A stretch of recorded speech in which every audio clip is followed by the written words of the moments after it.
As the global aviation industry continues to recover from the ruins of the COVID-19 pandemic, South Africa expects to recover fully by the end of March 2025.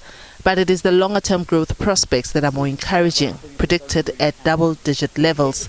The director of the South African Civil Aviation Authority says green shoots are already being observed that will enable this growth, as well as exciting innovations that are on the horizon.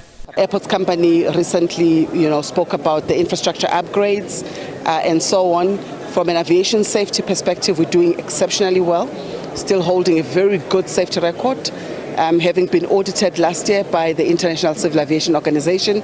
So things are really looking up. The new technology, new entrant in the civil aviation market, the drones or remotely piloted aircraft systems have really taken off and surprised many of us with the uptake, but also the skills that have been developed in that area. We are now talking about advanced air mobility, which is air taxis, as it were. We just came back from the conference in Montreal, which was discussing this new technology, which in the very near future is going to be flooding our markets.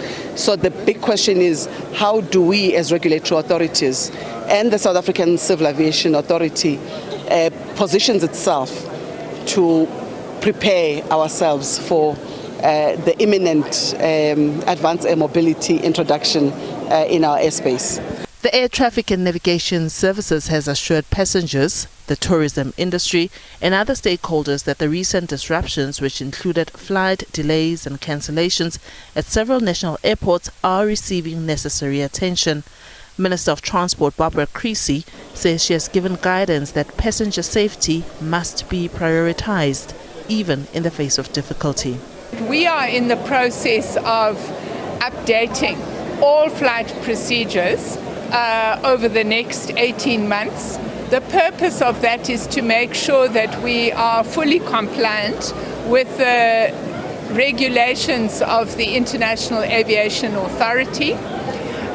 What is required is technical work, which is then submitted to the South African Civil Aviation Authority for approval or improvement. We can say that we have managed, because of the particular problems at King Paulo and also at George, to submit those updated flight procedures to the Civil Aviation Authority. I have given guidance throughout this process that even if we face difficulty, we must not compromise passenger safety. The two-day meeting is also zoning in on the operating environment of airlines, which still remains a challenge. The African Business Aviation Association exists to help its members to operate in a much more efficient way to ensure profitability. It's very expensive to operate an aircraft, so of course what keeps them awake is, I would say, capacity.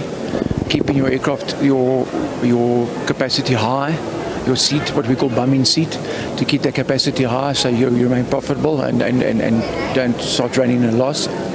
Route selection, making sure the route selection is correct, and of course having the correct aircraft type. And staffing is very important as well. So those four factors, what you look at is your route. How are you going to have enough people to service the route? What type of aircraft are you going to select? And have the right staff in the right areas to make sure the airline / we business aviation or business aviation company runs profitable. The conference continues on Tuesday, when industry experts will delve into discussions around political issues and how Africa is rising to the challenge, as well as resolving the shortage of skilled labor. Diabo Seto, SABC News, Johannesburg.